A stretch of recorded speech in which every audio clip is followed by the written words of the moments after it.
Қыздар, сәлем, қалайсыздар қыздар? Сіздерге уәде етілген сабағымыз басталды қыздар. Яғни біз қазір сіздерге көрсетіп алайын. Мінекей мынаған ұқсаған сандық жасаймыз, бірақтан бұның басқаша үлгісі. Бұл жерде қазір мынау несі болса, қақпағы болса, ол қақпақсыз, яғни несі жоқ, төбесіндегісі жоқ. Немен бірге арқамен былай қып қоятын екінші варианты, яғни оны өз еріктеріңіз қақпағымен жасасаңыздар да болады, дәл менікіндей қылып жасауларыңызға да болады. Қазір осыған ұқсағанын бастаймыз. Бірақ мынау сәл үлкені, біз кішкентайлауын жасаймыз. Мынаның ішіне 4 көрпе, жоқ 3 көрпе бір жастық кететін болса, ал мен жасап атқанның ішіне 2 көрпедей кетеді қыздар. Яғни ең алдымен бізге мынандай фетр, 2 метр фетр керек. Мен қазір барлығын сызып дайындап алдым.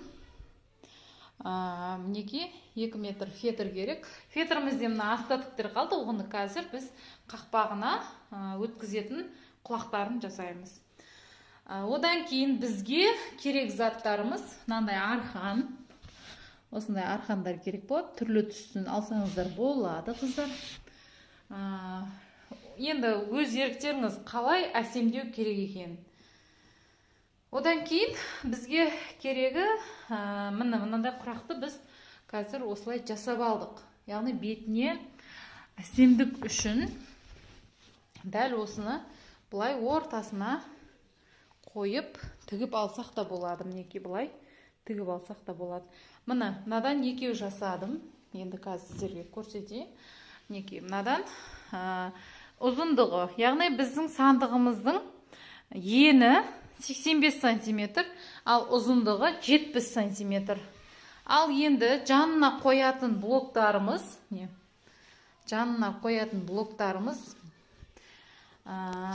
несі ені 60 сантиметр, ұзындығы 60 сантиметр. Қазір менде фетр жетпегендіктен бұлай 2 бөліп, яғни жеткенше қырқып алдым. Мынаны қазір біз бұлай біреу қылып қосып аламыз екеуін. Мына жерін тігіп аламыз. Мына жерін тігіп, дәл осылай жасап аламыз, қыздар. Мынау, яғни жанындағысы кішкентай болады. Міне, көрдіңіздер ме? Кішкентай болады.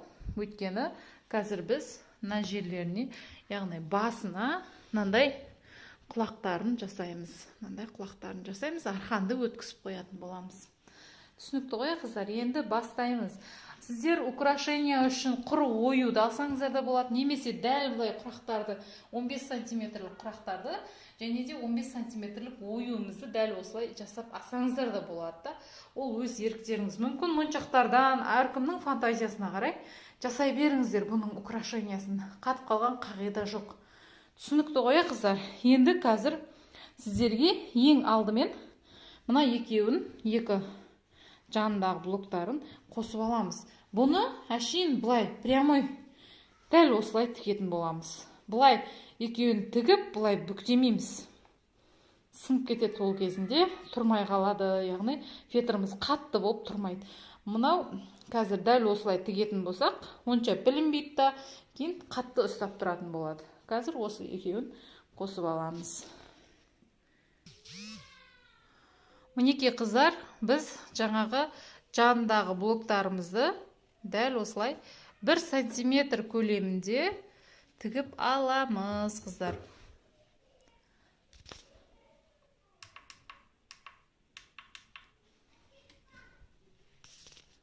Бірдей қылып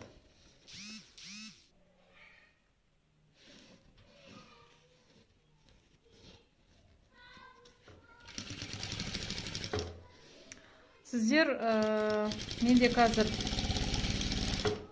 фиолетовый жіп болмағандықтан розовый жіппен тігіп жатырмын. Сол, егер сіздерде фиолетовый жіп болса, түстес жіп тіккендеріңіз мақұл.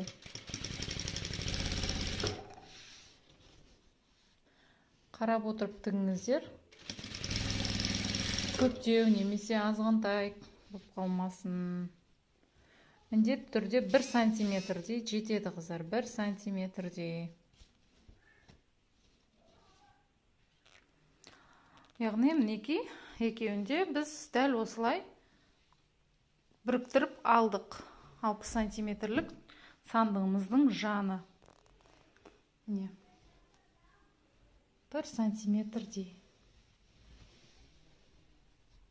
Егер де мынандай болатын болса, мына жағын тура қылып қырып тастаңыздар қыздар, иә қыздар? Не? Осы екі блокты енді жанындағы блоктарға қосамыз қазір. Қыздар, мінекей ең алдымен блоктарды қоспас бұрын біз мынаны қосып алдық қой, жаңағы жанын екеу-екеу қылып қосып алдық қой. Содан кейін мына басын, яғни алдымен артқы бөлігіне мынандай тура лентаның несі, мына жағы 3, мына жағы 10 сантиметр қылып, осындай көлемде 8 штук істеп аласыздар қыздар, 8 штук. Міне, мынау қазір төртеуіне, міне мынаны дәл өзінің орнына қойып тұрып, осылай ілмек қыламыз бұны. Яғни бұны бірінші екеу қылып қосып тігіп аламыз дағыны. Бұлай қазір машинамен қосып тігіп алайық. Қосылып тігілгеннен кейін ол бұлай болып тұрады. Яғни мынандай ілмек болады. Қазір тігіп көрсетем. Неке қыздар, мынандай ілмектерімізді тігіп жатырмыз. Яғни екіге бүктеп алып, үстінен бастырып, прямой строчкада осылай тігіп алыңыздар.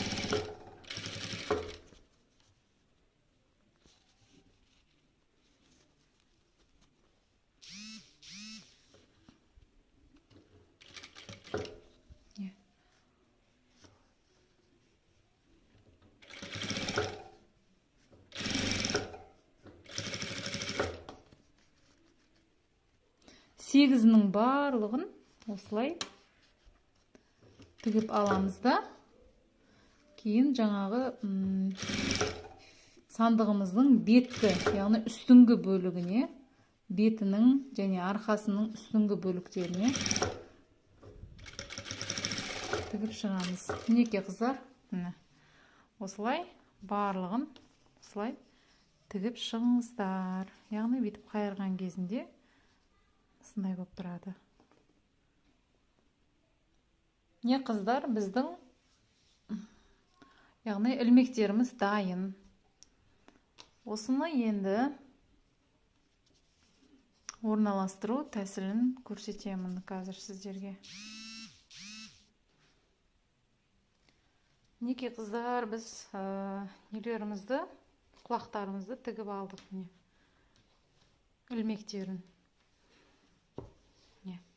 Жібін жақсылап. Егер жиі қылсаңыздар да болады. Жиі арасына қылсаңыздар да болады. Қазір мен 4-еулік ілмек қылып жатырмын. Міне.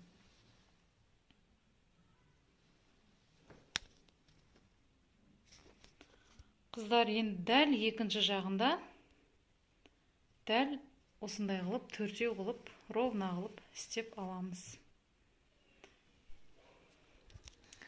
Қыздар, мінекей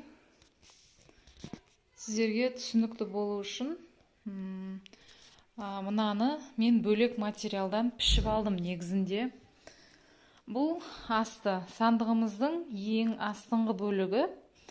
Бұның размерін сандығымыздың бойымен, яғни енімен 85 сантиметр, ал мына жанында қоятын сандығымыздың жанының размері 60 сантиметр. 60-та 85 сантиметр қылып қырқып алдық. Кейін мына екеуін қосып алдық қыздар. Мінекей. Сандығымыз бұлай тұрған кезінде мынандай шеті бұлай ұстап тұрады. Көрдіңіздер ме? Егер ішіне тігіп қойсақ, ол құлап қалатын болады. Сол үшін дәл осылай сыртына қарай тіктік. Оның үстіне розовыйын сәл ішке қараттық. Розовые какой-то бір 3-4 миллиметрдей ішке кіріп тұр. Өйткені мына розғи көрінбес үшін осылай жасап қойдық, қыздар.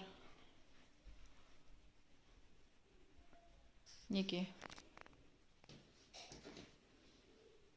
Дәл енді осыны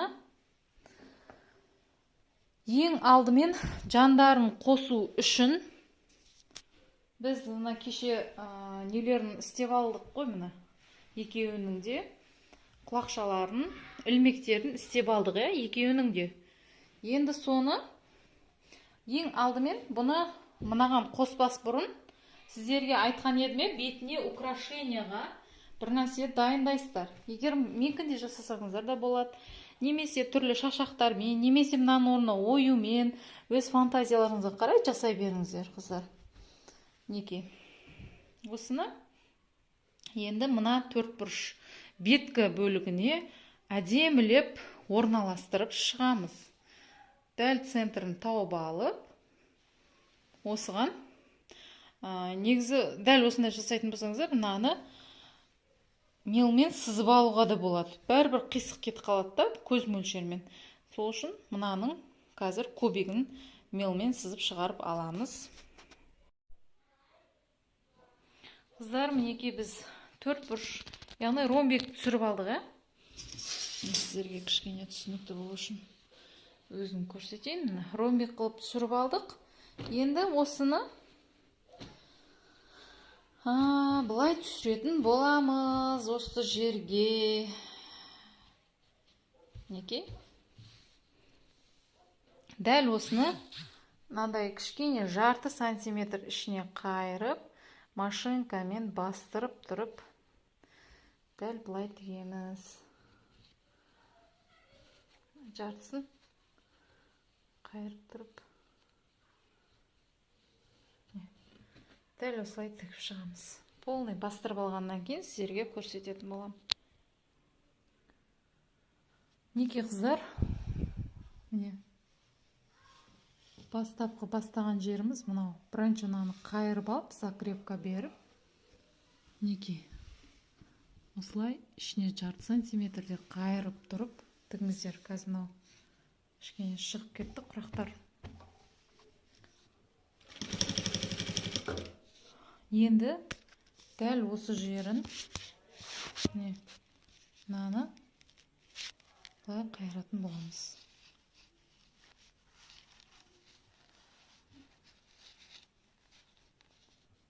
Жарты сантиметрдей. Неке.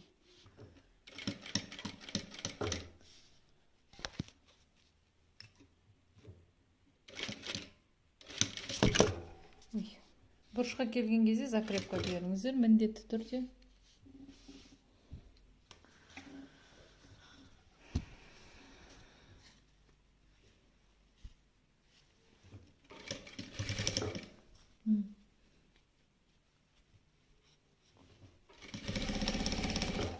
Кейін мынандай жерлері бар ғой, мына қосылған жерлерше, соны екіге бөліп тұрып қайырыңыздар. Болмаса дөмпеп жаман көрініп қалады.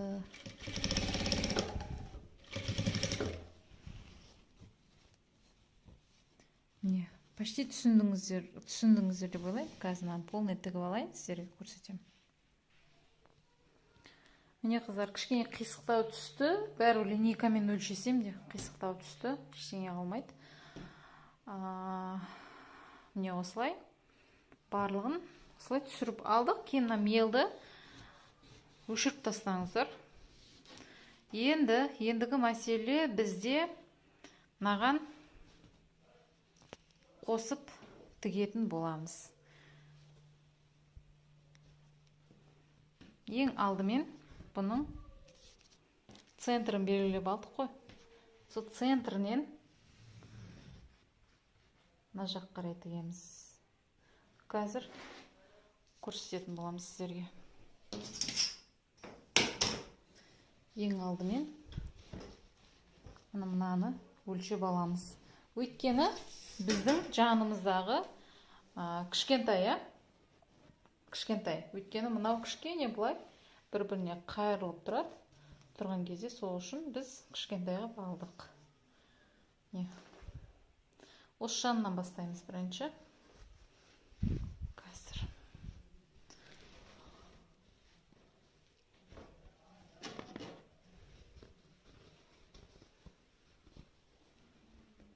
Мына жеріне келген кезінде бұлай қосып жібереміз. Бұлай қосып жібереміз.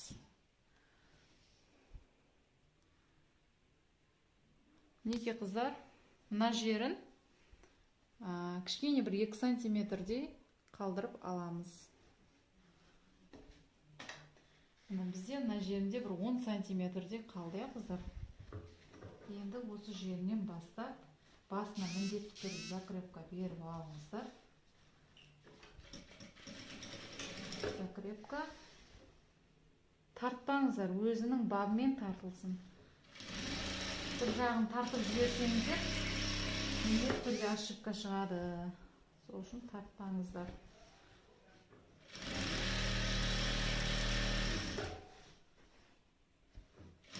Жерге келген кезінде біз осы жерін кішкене қайырып, тігіп жібереміз. Астына тиіспейсіздер, бетін бұрасыздар. Беті бұрылып, мынамен бірдей болғанша осылай тігіп келе бересіздер.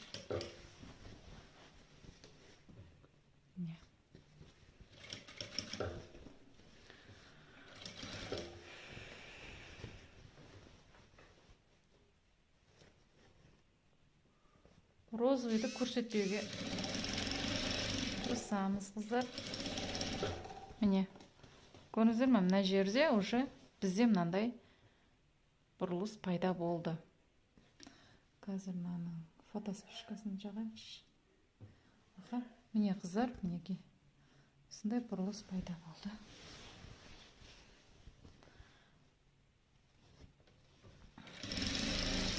Розовыйды көрсетпеңіздер, лажы болса.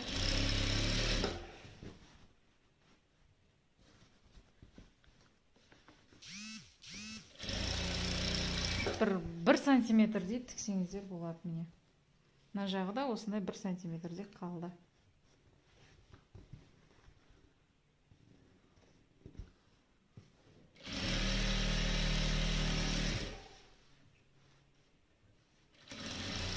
Енді мына жеріне келгенде де дәл осылай поворотында бұрып угловой жерлерін туралаймыз, қыздар. Азғантай-азғантайдан бұрып келіңіздер. Бірден бұрып жібермеңіздер.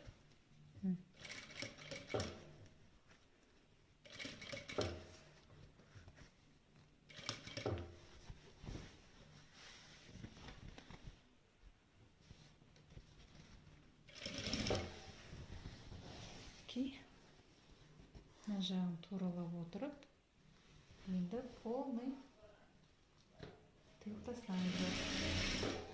Міне, жақындатшы. Міне, мына жері де дәл осындай болып шықты.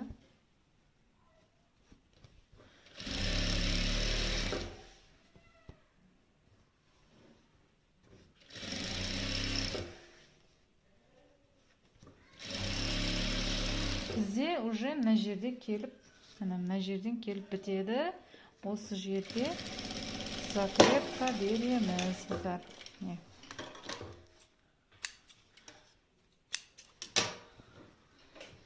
Неге, қыздар, бізде мынандай блок дайын болды. Енді екінші бөлігінде дәл осылай сыртынан тігіп шығамыз. Сыртынан.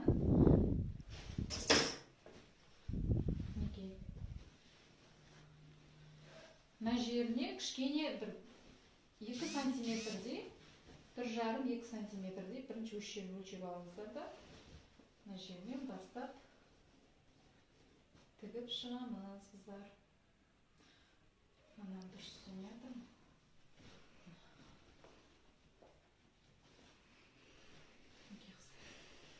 Қазір полный тіккеннен кейін, дәл бірінші жағын тіккен сияқты екінші жағында дәл осылай тігесіздер. Қазір біткеннен кейін көрсетемін сіздерге полный.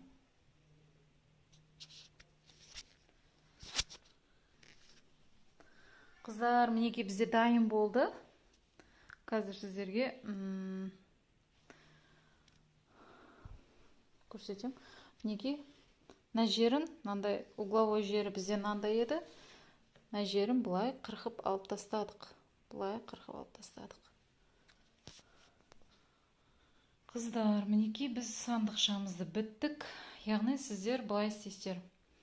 Мына жерде шетіндегі егер біреу артық, біреу үлкен болып кетсе, міндетті түрде барлық жағын бірдей қылып қырқып алыңыздар, қыздар. Мынандай шеттерін. Қазір бізде 2 көрпеше 2 жастықтың размері шықты. 2 көрпеше 2 жастық сыйды мынаның ішіне. 3 көрпеше 2 жастықта сыяды бұл жерге. Қазір кішкене бостау болып қалды. 2 көрпеше 2 жастық салып ек, бостау болып қалды. Дәл осылай. Егер де сіздер бұлай клиенттердің несіне қарайсыздар ғой, егер 2 көрпеше 2 жастықты саламын десеңіздер, плотно тұрады. Мына жерін, мына біз қазір бұны үлкендеу қылып, мына бұлай көрпешенің санына қарай, мынаны тағы бір 3 көрпеше 2 жастық қойсаңыздар, мына жерге дейін болып тұрады да, мынау сонда мына жері қақиып тұрады. Ал егер 2 көрпеше 2 жастық салам десеңіздер, мына жерін тағы да тігіп жіберулеріңізге болады, қыздар. Міне мынаны былай тігіп жіберсеңіздер, сонда міне 2 түрлі вариант.